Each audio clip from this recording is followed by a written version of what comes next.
Ladies and gentlemen, good day and welcome to Hindustan Petroleum Corporation Limited post-results conference call hosted by Macquarie Capital. As a reminder, all participant lines will be in listen-only mode. There will be an opportunity for you to ask questions after the presentation concludes. Should you need assistance during the conference call, please signal an operator by pressing star and 0 on your touchtone phone. Please note that this conference is being recorded. I now hand the conference over to Mr. Aditya Suresh, Head of Research, India from Macquarie Capital Securities. Thank you, and over to you, sir. Thank you. Good afternoon, good evening. Welcome to this HPCL post-results conference call hosted by Macquarie. HPCL management is represented by Mr. Mukesh Kumar Surana, Chairman and Managing Director, Mr. Rajneesh Sarang, Chief Financial Officer, as well as other members of the finance team at HPCL. With that, I'd like to hand over the floor to Surana, sir, to take it over. Thank you. Thank you, Adit. I am Surana, I'm CNMD HPCL. With me, we have got our CFO, Mr. Rajneesh Sarang, and some of my other friends here. First of all, a very good evening to all of you, and thanks for taking time to join this post-result conference call. Because today is the start of the Diwali season, so wish very happy Diwali to all of you. A very happy Dassaras, and I wish that the coming year is happy, cheerful, and prosperous for all of you and your near dear ones. During the second quarter of this year, for the quarter ended September 30, HPCL has posted a profit of 1,924 crore versus 1,795 crore in the first quarter. So it shows a growth of 7.2% over the previous quarter. For the period April to September, the profit is 3,719 crore. The gross sales for the quarter is 87,311 crore versus 61,340 crore in the same period last year. The sales during the half year ended September is 1,64,619 crore versus 1,07,225 crore in the previous year. This domestic sales volume is 8.79 million metric ton against 8.10 million metric ton in the previous the same quarter of the previous year, which shows a growth of 8%. In the half year, which is completed on September 21, the sales volume is 17.24 million metric ton, which is with a 12% growth on the same period last year. The growth of ATF is 63%, MS is 23%, HSD is 15%, and LPG is 4% for the half year compared to the last year. Our Mumbai refinery has taken a shutdown. Before I come to this, a larger context on the overall demand scenario. The October month petrol demand was 5.83% higher than September. It was 8.16% higher than the pre-pandemic period. The diesel demand was 20% higher than September and 1.27% higher than the pre-pandemic period. LPG was 15.87% higher than September and 6.04% higher than September and 6.58% higher than the pre-pandemic period. ATF has reached to 65% of the pre-pandemic period, and compared to September, it recorded a growth of 15%. 15.8%. So good demand recovery in all the products, and with the more and more opening of the aviation sector, the aviation demand has also started picking up, which was the case earlier. And with the industrial demand going to be coming up now, which is also shown with some of the activities which are some of the indicators like the PMI has picked up to 55.9 in October compared to 53.7 in September. The 8 core industrial output has increased in September by 4.4%. And with the enhanced vaccination, the possibility or the intensity of the third wave is receding. Then the festive season coming, winter season coming, and the agricultural season coming up. It is expected that the diesel demand should also pick up. And petrol demand has already been above the pre-pandemic level. It was 7 to 8% higher and continues to be so because of the personal preferences of the people in driving, using more personal vehicles. So overall demand is already picking up. As far as the crude oil scenario is concerned, the crude oil continued to be higher in 80 to 85 range in the recent time, even spiking above 85. And OPEC Plus restricting their additional supplies to 400,000 barrels per month. And as of today, there are no signs unless there is some further decision in the next month meeting, that is 4th November meeting, which looks unlikely. In that case, the demand pickup is faster than the supply release, which is keeping the crude prices tight right now. Additional factors which impacted the crude prices were the hurricane in Ida in Gulf of Mexico. Also, there was some disruption in the crude pipeline in Libya. Some of the OPEC Plus countries, even though quota is there, not being able to ramp up their production, leading to over-compliance to OPEC Plus restrictions. And the U.S. Additional shale production also taking some time to ramp up.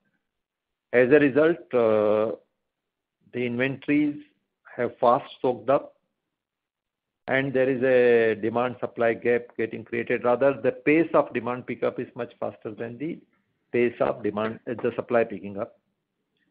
Parallelly, it so happened that the other commodities like coal and gas also, the prices went up sharply, and some gas to oil switch or coal to gas or oil switch up also happened, leading to additional demand of around 500,000 barrels of crude.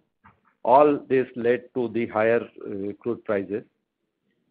The similar pattern was seen that the cracks were better, with the diesel cracks running into $12 to $13. Petrol cracks also got into 12, 13, up to even $15 in between. FO cracks were also better. LPG cracks were better. So the product cracks improved generally, again by the similar phenomena of pickup in demand, and some of the refineries which were shut down in between did not pick up. Also, some of the naphtha and LPG going as input to petrochemical feedstock, where the petrochemical demand was also high. So led to robust GRM, Singapore GRM, on the benchmark thing. And the Singapore GRM in almost started touching to $7-8 currently. With this overall scenario, there was also a parallel narration on the energy transition with the COP26 right now currently going on, and yesterday there is some announcement by Honorable Prime Minister also on Panchamrit, which narrates about a net zero by 2070 and increasing the non-fossil power generation to 500 megawatt and reducing the overall carbon release, and 50% of the energy by renewable by 2030, and reduction in emission by 1 billion ton by carbon emission by 1 billion ton by 2030, and reduction in emission intensity of the GDP by 45% by 2030. So there are 5 tenants which he has mentioned. So in this scenario, this is a broader scenario. So, but I thought that it will be important for all the audience to know. Now, on this background, coming back to HPCL, as you are aware, HPCL did take a shutdown of Mumbai Refinery in April to complete one of its most complex revamp which I have seen in India or even overseas also. To complete that revamp and hookup jobs, we had taken a shutdown in April. The good part is we could take the shutdown when the demand was low and the margins were also low. But because the corona second wave also came during the same time, there was a little bit of spillover. But I'm happy to share that we have completed that shutdown and the units have started. And I'm also happy to share that even during the second wave of corona, where there were restriction of even the industrial oxygen use, still we managed to complete this shutdown by using some of the new novel methods for doing the job, like we use the water jet cutting, we use the plasma cutting instead of oxyacetylene cutting.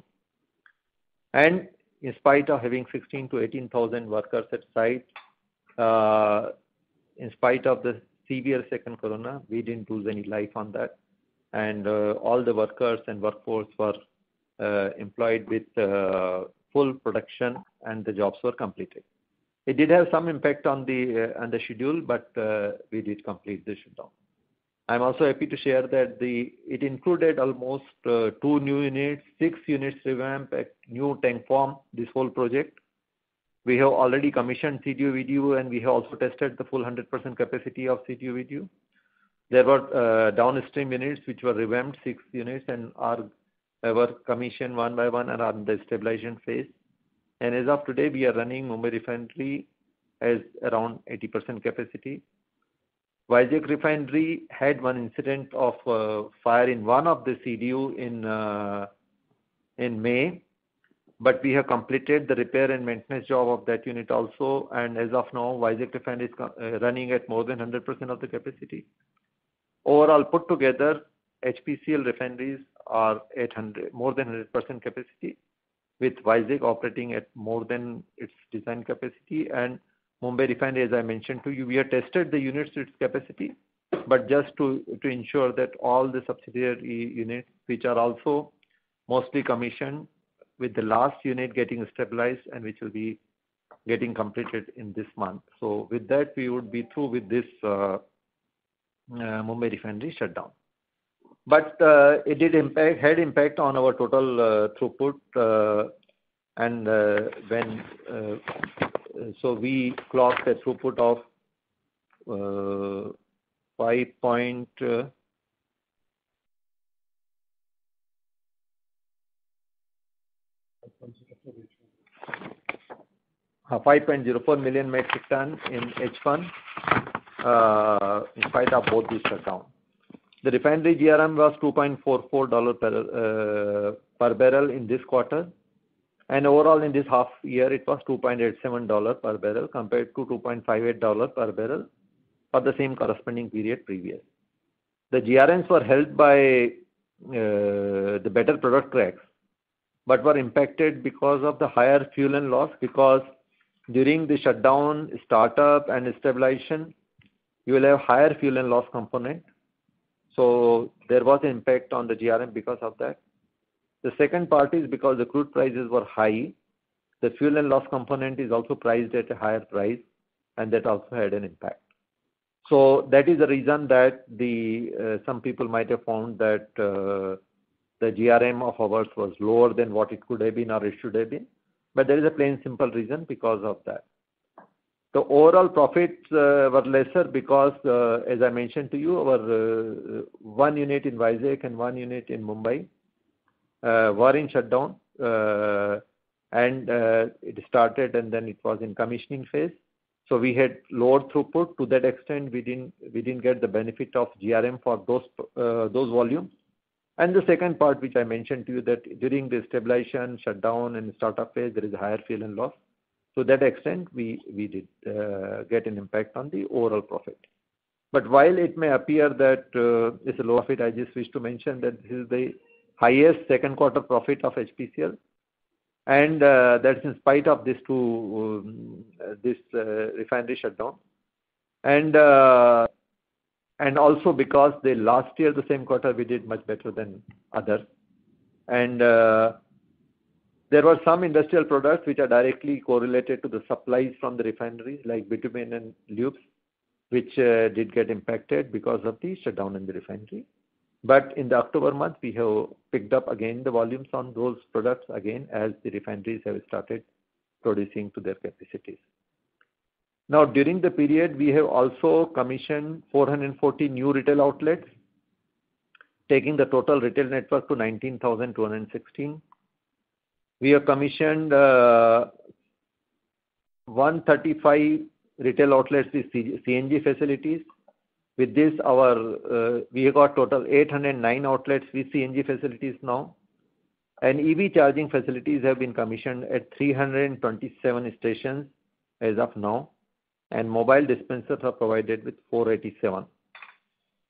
You are also maybe aware that we launched our non-fuel retail store under the brand name Happy Store during the quarter, and we are happy to state that we will be starting up more such happy shops in the time to come, and in some of the major cities. For the high-end vehicles, we also launched ultra premium grade petrol with octane rating of 100. And I'm not sure how many of you are aware that HPCL has got a wallet called HP Pay, and it has been doing quite well with more and more people joining that. Additionally, we also have enabled a co-branded card with ICICI, along with integration to FASTag and the loyalty program of Drive Truck Plus. During the quarter, HPCL did the highest blending percentage of ethanol. We achieved 8.96% ethanol blending, which is the highest in the industry. And we are doing ethanol blending in all the states and union territories of India, with Sikkim also getting added in the last quarter.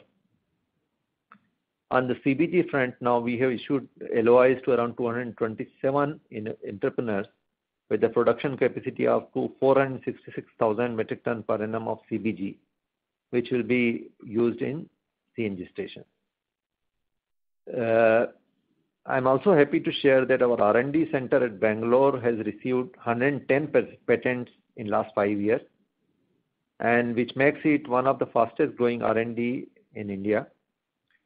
And they are working on various processes, new energy resources, chemicals, catalysts, and some of their products are also taken to a commercial stage. During the quarter, we have also commissioned a new LPG plant in Assam at Golpada and a new aviation facility at Roopsi in Assam. Our other expansion project, that is HPCL Vizag Refinery Modernization Project, is advancing well, and we hope to complete it in this financial year, except the bottom upgradation unit, which will be completed next year. Our Rajasthan Refinery project is also going well, and we hope to complete it in the financial year 23-24, by end of financial 23-24. Charal LNG regasification terminal, which, as you are aware, we took over 50% of Shapoorji Pallonji's stake, and that has been renamed as HPCL LNG Limited. That is also progressing well. Our Vijayawada Dharmpuri pipeline, Hasan Challapalli pipeline, Barmer Palanpur product pipeline, and Mangalore LPG cover, all these projects are either running on schedule or ahead of schedule, and we hope to complete it quickly. Our 2G ethanol plant in Bhatinda and 1G gas CBG plant in Badayu are also under construction. So overall, this is the narration. I thought that I'll put it from my side, and I'm open to questions now. Thank you. Thank you very much. We will now begin the question and answer session. Anyone who wishes to ask a question may press star and one on their touchtone telephone. If you wish to remove yourself from the question queue, you may press star and two. Participants are requested to use handsets while asking a question. Ladies and gentlemen, you may enter star and one to ask a question. We will wait for the questions to assemble.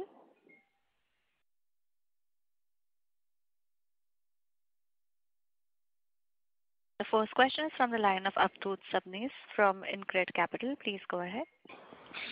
Sir, your main projects at both Mumbai Refinery and Vizag Refinery, the two main expansions are sort of nearly close to completion. Is there any further large projects planned at both the refineries which you could start work on once this is done? No, as of today, we are focused on completing this project. Mumbai Refinery expansion project is almost getting completed, with the last units will get stabilized during this month. And Vizag Refinery is in advanced stages. We are looking at certain future projects on the lube site in Mumbai Refinery. In Vizag Refinery, we have not planned anything right now. And Rajasthan Refinery, if at all, we will look something downstream petrochemicals, but first we'll complete the project which is on hand. So on the refinery side, if at all the project comes, it can be more towards green hydrogen or renewables or specialty chemicals or petrochemicals. That's the way I see, not on the main fuel side. Great. The second question, sir, is more sort of bookkeeping. If I look at the first and second quarter sort of interest costs of 254 crores in first quarter and 155 crores in second quarter, could you share what was the interest capitalized in quarter one and quarter two, and also what was the forex element in that interest cost in quarter one and quarter two? You have here? Yeah, just a minute. I will give you. In the meantime, if you can take the next question, I will give you, but be in the call. I'll mention it. Sure. So the last question was, could you refresh us now on the overall capex for FY22 and 23 in terms of the overall number, how much is on balance sheet, how much is JV, and if possible, clarity on refining, marketing, etc. So 21-22 or 22-23 you're talking about? Both, sir, please. Okay. So in the year 21-22, we have got a plan to have around 14,500 crore of capex, and next year will also be almost similar one. Now, which includes our capex on our own balance sheet as well as our equity contribution to JV projects, in which mainly it will be Rajasthan Refinery project where we will have the equity contribution. Otherwise, the other JV projects we would have already made that contribution in this year itself. Now, on the overall basis, if you see the bifurcation of the capex, it will be around out of 14,000 odd crore, it will be around 6,000 crore around refinery and around 5,000 crore on marketing and around 3,000 crore towards the CNG and 2G and 1G, that type of thing. So in both years, what would be the JV? What is not on your balance sheet? What would be sort of a JV contribution number? So as far as basically as far as JVs are concerned, the main thing will be Rajasthan Refinery. Our JV means I will include the subsidiaries also. So no, what I meant is, I just see basically whatever will come in terms of investments rather than in terms of fixed assets. I'm trying to see that bifurcation. Yeah, so as far as subsidiaries and JVs are concerned, that will not come as a fixed asset. That will come as an investment only, whether it is subsidiary or JV, either way. So that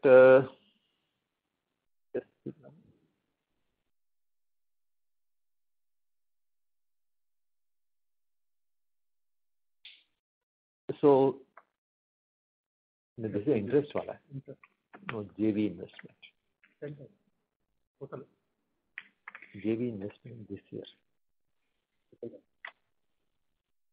Just a minute. 1,300. So in this year, as of now, we have already made an investment of 1,300 crore in JVs and subsidiaries out of the total capex of 6,400 crore, which we have done till September. So in this year, we will have around 2,500 crore in the JVs. And the next year may have similar amount almost. Now, as far as the does it answer your question? Yes, absolutely. Okay. Just the previous question regarding the capitalized interest, which somebody has asked earlier. The current year we have capitalized around 635 crore of interest, and the earlier was around 264 crore. And the foreign exchange capitalization in the current year is around 135 crore, and last year was around 35 crore. Yeah. Thank you so much, sir. Thank you so much. Thank I'll you. join the queue. Sure. Thank you. The next question is from the line of Mayank Maheshwari from Morgan Stanley. Please go ahead.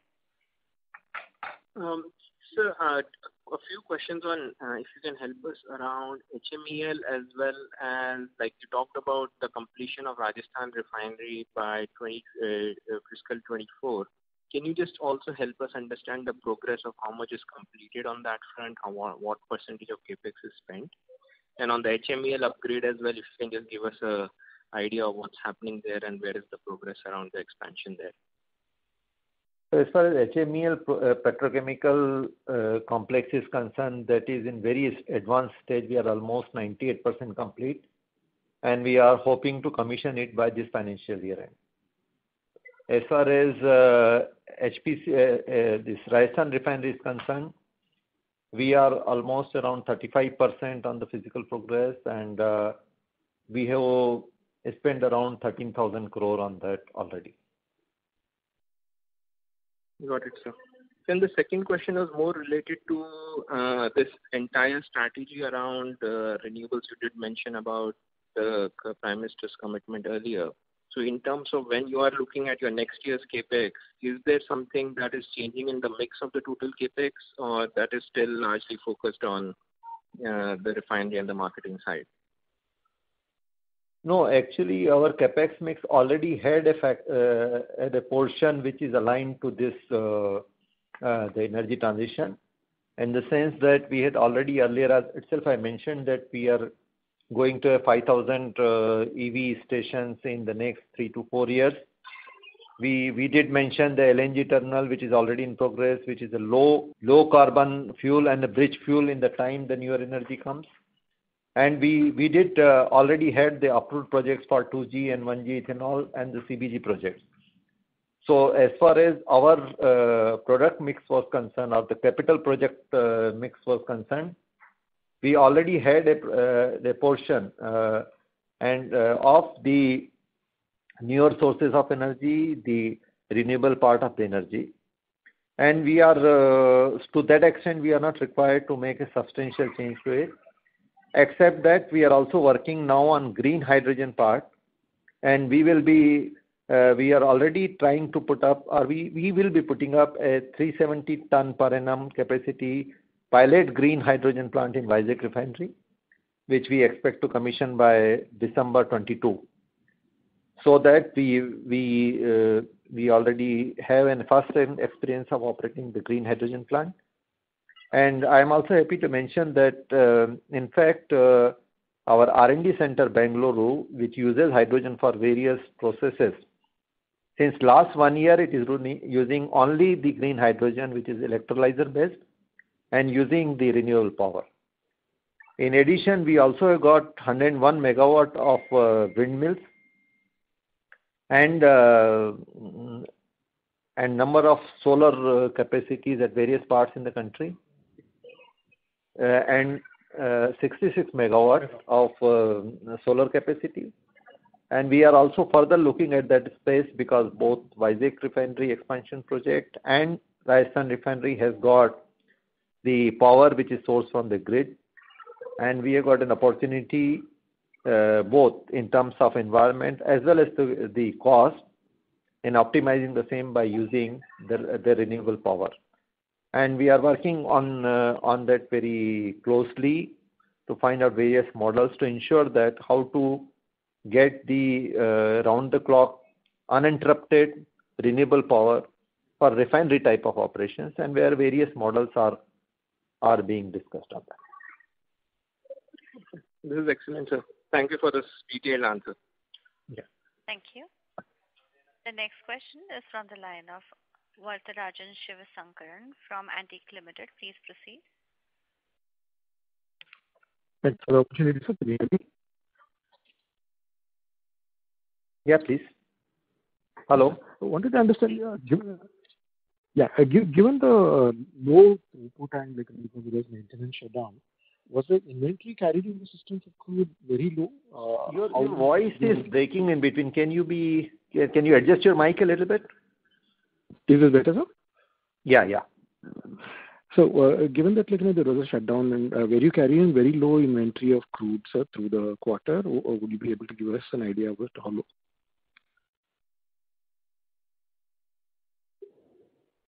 If I understood correctly, because there was a voice breakage, you are saying that inventory of crude, is that correct? That's right. So actually, you might be aware that we own a part of the K1 in Vizag refinery, the 0.33 million metric ton of K1 space HPCL owns. Rather, we are the only company who has got a part of the K1 which we own. But apart from that, we do get constrained by the storage spaces at both the refineries. So to that extent, we do carry the inventory which is required, and it is not directly related to shutdown or not the shutdown. But yes, we do have, as of September end, around 1,400,000 metric ton of crude inventory in hand or in transit,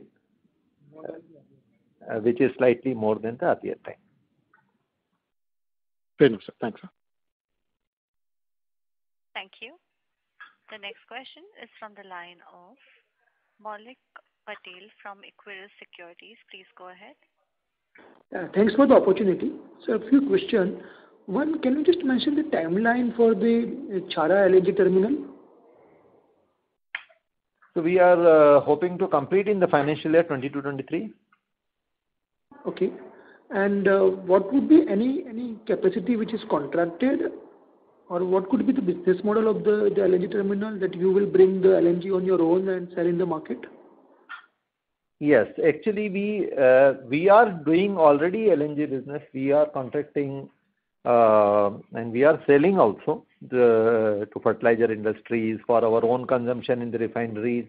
Like Mumbai refinery does use the RLNG for its consumption, for both production of hydrogen as well as for its boilers and furnaces, etc.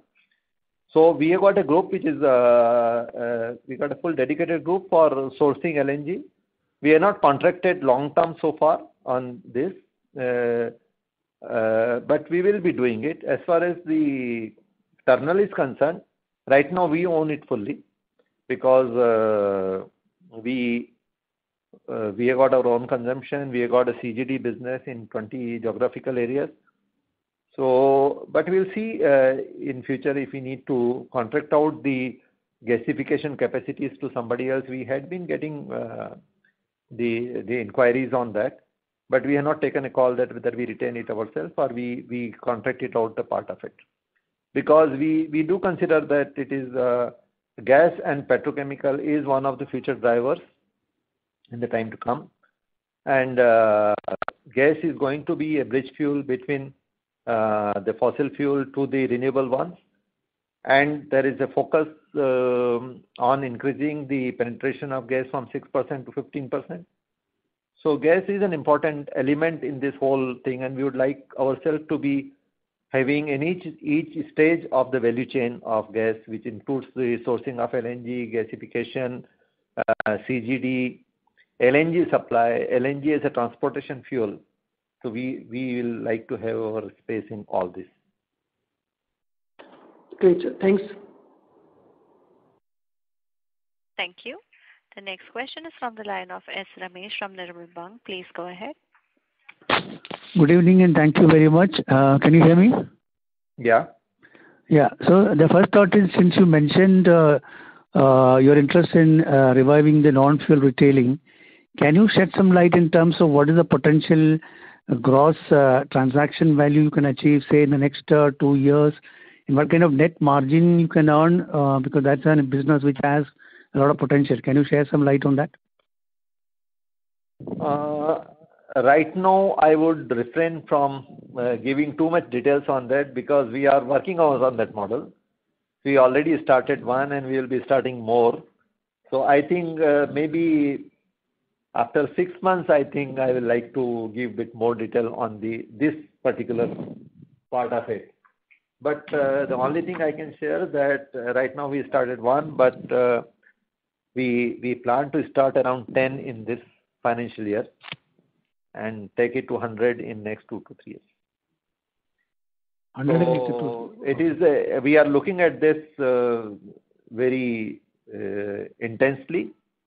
We do consider it to be a growth driver, and we are working on various models of operation of this this non-fuel retail.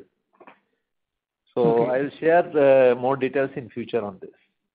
But that would be great. The second thought is, in terms of your plans on the CGD side, can you share some light in terms of what is the kind of volume ramp up we can expect in your geographic areas, and when you will start seeing that being incorporated in your P&L on your standalone and the JVs? No, right now, whatever we are selling, it is already there, a part of our P&L. And as far as JVs are concerned, it comes in the form of a dividend. Otherwise, it is in the P&L of the JVs. But the CGDs which we are doing on our own, it is already a part of the P&L.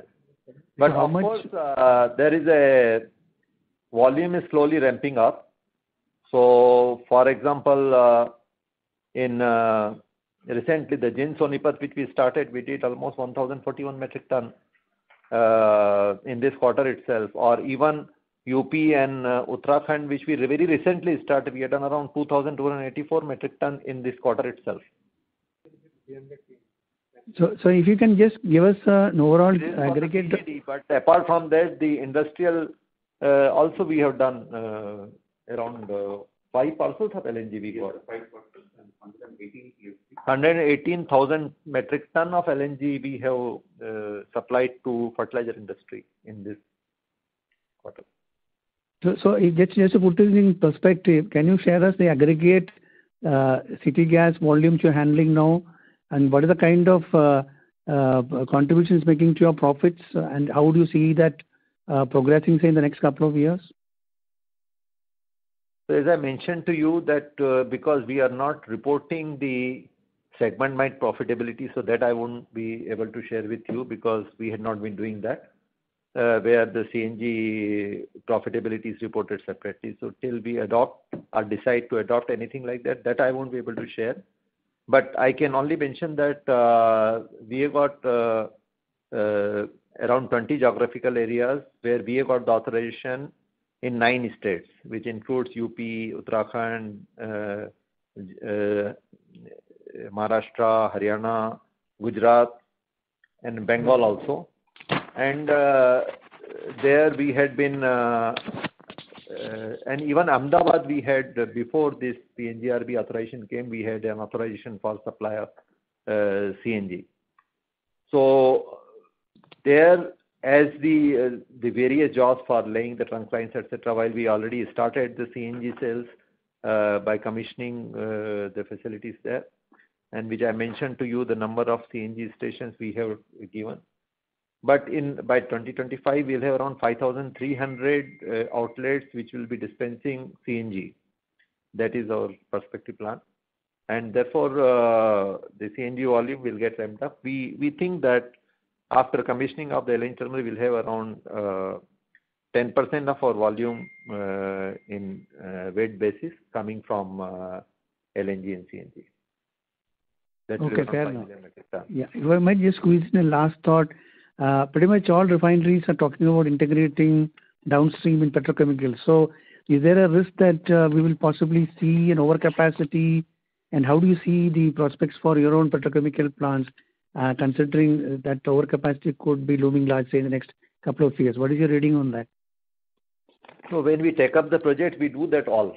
Consider the long-term demand supply, international demand supply, Indian demand supply, local, even the areas in which we are setting up the facility, all that is done before we take up a project. And we have recently redone that exercise again as a part of some other things which we are looking at. And therefore, we are very confident of the product mix which we have got to be able to market it profitably. And so we don't see a concern on that. The second part is, as you are already aware, the per capita consumption, petrochemical consumption of petrochemicals in India is almost 1/3 of the international standard. With the smart cities coming up, with the new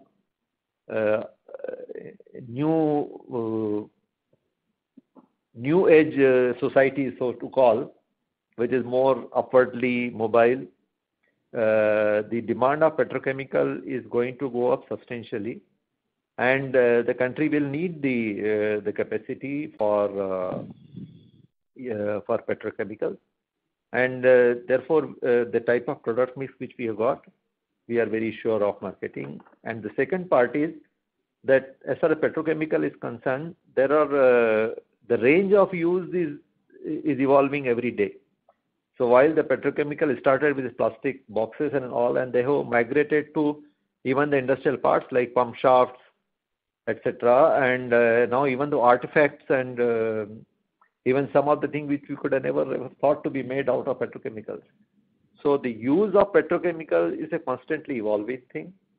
In fact, to share with you, we have recently commissioned a full-fledged lab in our R&D center dedicated only to petrochemicals, because petrochemical is also a business where you can modulate your product suiting to the customer's requirement, and which can give an USP to us. Thank you very much, Surana ji. Wish you and your team a very happy Diwali. Take care. God bless. Thank you very much, sir. Thank you very much. Thank you. The next question is on the line of Vidyadhar Jinde from ICICI Securities. Please go ahead. Yeah, thank you. My first question is on if you could give us some guidance on likely utilization of both your refineries put together in second half of this year, and what could one expect as the throughput or utilization in FY23, and when do you see the benefit of the Vizag refinery expansion in terms of capacity coming in and in terms of the bottom upgradation coming in? So as far as HPCL is concerned, even with all this expansion, we'll be short of the refining capacity compared to what we are marketing. So we are marketing around, let's say, pre-pandemic 2019, we were marketing a volume of around 39 million ton. Because of pandemic last year, we did 36. And if we reach to pre-pandemic this year, it may be around that. But let's assume that we are somewhere in the range of 36 to 40 as of today. And every year, even if you consider 3 to 4% growth, it adds up around 1.5 million ton additional to that. Now, along with all our expansion, including the Rajasthan refinery, we'll have a capacity, including HMEL also, we'll have a capacity of around 45 million ton. Out of 45 million ton, around 5 million ton is petrochemical between HMEL and Rajasthan refinery put together. So it leaves us with 40 million ton. Now the 40 million ton is the total products, but there is a fuel and loss also component which is required to run the refinery. So even we assume 7 or 8%, so we'll still be having less product manufactured by us compared to what we are marketing. Even there is zero growth. So as far as HPCL is concerned, we are in a unique position where we won't have a situation, at least in quite some time to come, where we have the idle capacity on the refinery. That's the first part. The second part is, as far as the projects which are concerned, Mumbai Refinery, I mentioned to you that in the last quarter we should be seeing the full 100% of the capacity of Mumbai Refinery. Even assuming that I did mention that we will be able to stabilize all the units in this month itself, but even if conservative I take even next month, the last quarter we should definitely see 100% of the capacity of Mumbai Refinery, because the main CDU video we already tested up to 100 in the meantime when we were trying to stabilize the other units. As far as Vizag Refinery is concerned, we will start commissioning this unit in the last quarter of this year. We are hoping to complete by December and start commissioning it. So considering the stabilization, etc., we should see some throughput may come in the last quarter, but otherwise next year, first quarter, we should see a reasonable part of that coming, and second quarter onwards, we should definitely see the full volume of it coming. As far as the bottom upgradation is concerned, I would say that we should see the benefit of in the fourth quarter of FY 22-23. Okay, thank you. So the second question I have one thing which I can mention more, yeah, please. That while I said that we should see in the fourth quarter the full benefit of it, I also mentioned that we are stabilizing this month. I also mentioned that in the last quarter we did get, because of the shutdown and stabilization. But I can also mention that because the downstream units were getting stabilized and the primary units were already commissioned, we do have the intermediate inventories, which the benefit of that may accrue in the next quarters. Thank you, sir. My second question was on the CNG part. I somewhat missed out the exact date. You did mention that you are planning to dispense CNG through 5,300 outlets. When was this, you said? 2025. By 2025. 24-25. Okay. So the other related thing I just... Means it will be slow and gradual. We are already having around 800 outlets right now, and we are adding at a fast pace. But we have factored in that at least 5,000 outlets we will be doing it by 25. So will most of these outlets be along highways, or are you factoring in any CNG dispensing done by you in big cities where there has been some regulation out last year of allowing competition even in existing areas, though we don't know how that's going to pan out. But are you factoring in dispensing some CNG through your own outlets, even in cities like Mumbai, Delhi and all, or not really? So there are two parts. We are already dispensing CNG from our outlets even in Mumbai, Delhi. So there are two parts of it. One thing is you having an authorization, and second, you're dispensing CNG from your petrol pumps.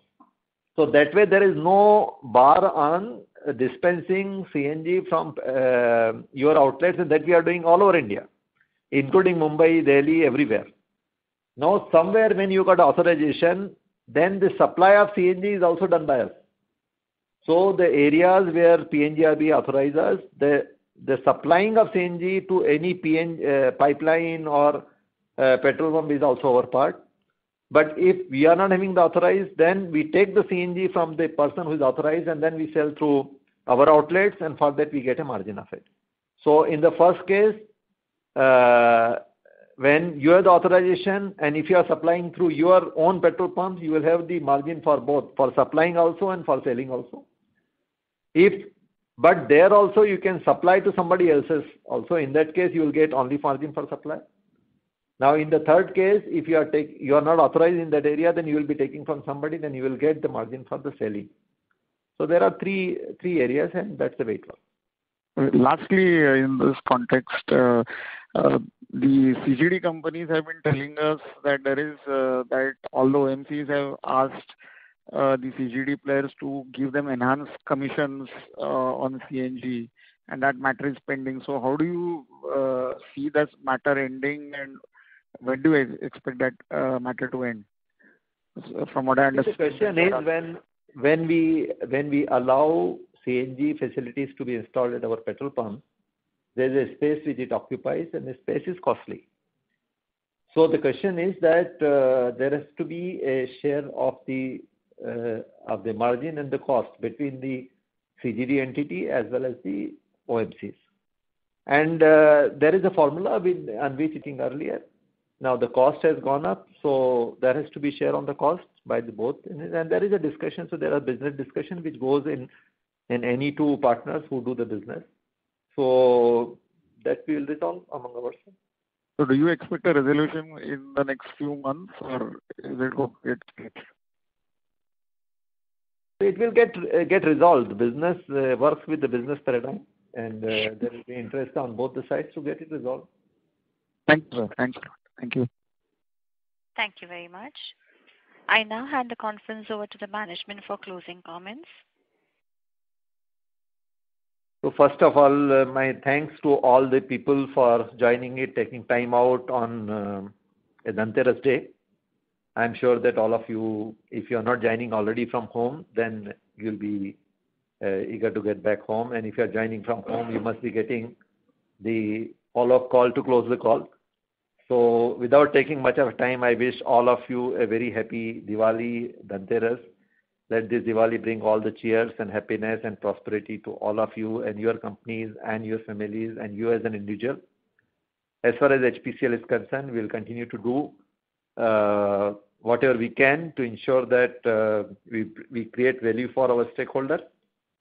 I already mentioned to you that we had taken a number of actions in the past to increase our capacity, to add our portfolio, to add new products to our portfolio, to expand our portfolio, to de-risk our business, to have new business models, to have better capital allocation, improve capital efficiency, improve the funding capacity and funding efficiency. In addition to all our new projects, will bring the more optimization in cost, energy, intensity, and we are closely working on also ensuring that we are a part of this, the total energy transition. I still think that while all the newer form of energies will help us in catering to the increasing demand of the energy, but still oil will continue to find a prominent part for some time to come. And the requirement would be that we traverse this path such that there is no disruption and the common man continues to get the requirement of his energy fulfilled. At the same time, we try to find the newer ways of providing that energy, which is more environment friendly and less carbon intensive.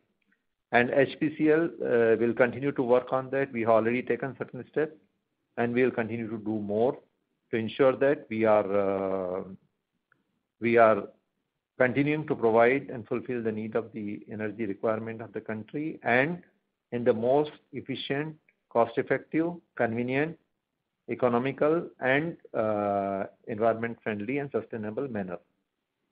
We are also closely working on the non-fuel part, which I mentioned to you, and that will also provide the additional growth drivers for the company in addition to petchem and gas, which is the thing where HPCL has already taken the. तुम्ही ज्या व्यक्तीशी बोलत आहात त्याने तुमच्या कॉलला होल्डवर ठेवला आहे.